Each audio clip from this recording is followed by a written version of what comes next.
Crystal Ball College Football. Today, we're previewing a huge matchup in the Big 12. The number 16 Baylor Bears are taking on the number 9 Oklahoma State Cowboys. Baylor is a 2.5-point favorite going into this game. 56.5 is the over-under. So let's just kind of take a step back and look at kind of what's happened with these teams. Baylor went on the road, beat Iowa State last weekend. They have the narrow road loss to BYU. That's kind of the marquee games on their schedule. Oklahoma State's played 3 games. All 3 were at home. Their big win, quote-unquote big win, was over Arizona State by 17 points. They had a bye week this week, so as I mentioned, they're just 3-0 right now, and they haven't started conference play yet. Baylor is 3-1 with 1 win in conference play. They're 1-0 at this point. So let's take a look at Oklahoma State first. So Spencer Sanders, he's the guy, right? He's completing 65% of his passes, 13 total touchdowns, only 1 interception. He's been awesome. And I know they haven't played good teams. I understand all of that. But he's been really, really good. And I've heard these theories, and I kind of have a huge issue with some of the rationale I've heard about Spencer Sanders. I've heard, he just piles up big numbers against bad teams. That's all he does. That's all he's done. He smokes the bad teams and is really bad against good teams. That's simply just not true. That's really not true. Last year in the non-conference, he was terrible against Tulsa and Boise State in the non-con.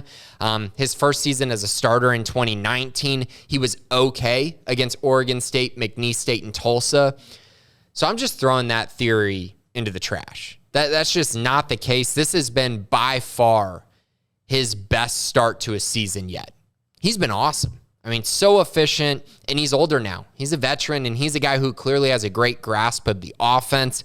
I think they finally have the playmakers where they were pre-Spencer Sanders. Like, they have weapons now, and it's very clear. Last year, this was a run-first team, rely on the defense. This year, they're much more focused on the offensive side, trying to create explosive plays while trying to balance that with their defense. We'll get to the defense here in a second, but I think one thing to note on the Oklahoma State side that I do think is key going into this game. So Spencer Sanders' 2 best performances of his entire career were in bowl games. He faced Miami in 2020. He faced Notre Dame last year in the bowl game. Those were the 2 bowl games he's played in. In those 2 games, he's completed 67% of his passes for 676 yards and 8 touchdowns to go along with 170 yards rushing. Guys, that's insane.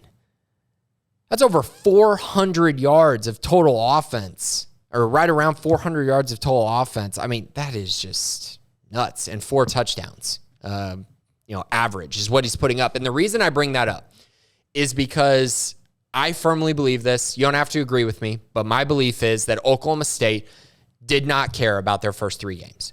I think all fall camp, it's been all about, hey, on October 1st, we faced this Baylor team who gave us all kind of struggles last year. They played great defense against us. We weren't able to get things going. And so I think all fall camp, that's all they've been focused on. I think these first 3 games, they showed nothing.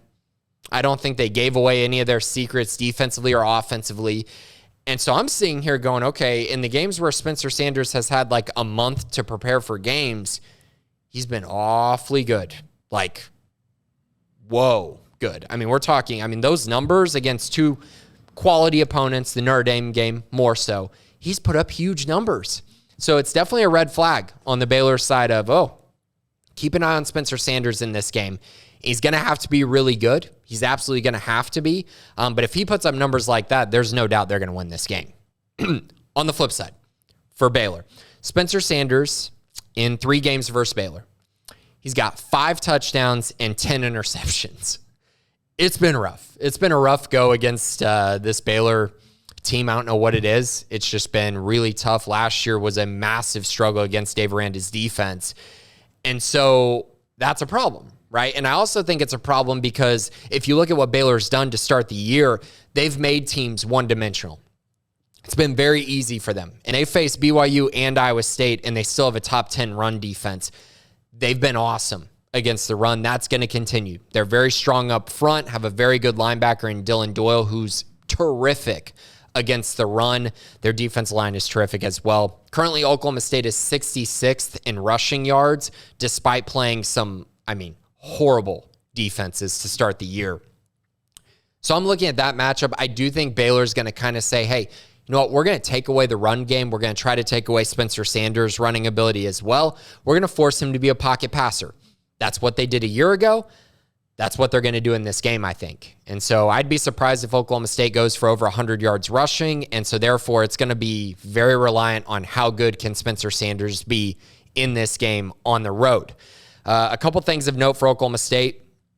They've been spreading the ball around quite a bit. Their key receiver so far this year has been Braden Johnson, who's been on the team for a long time. But they have some other really good players. You got Brennan Presley, who's one of the guys who I just think is a fantastic slot receiver. You get him the ball in space, he's an absolute problem. But the other thing I need to mention is Mike Gundy said earlier this week that Jaden Bray is practicing this week.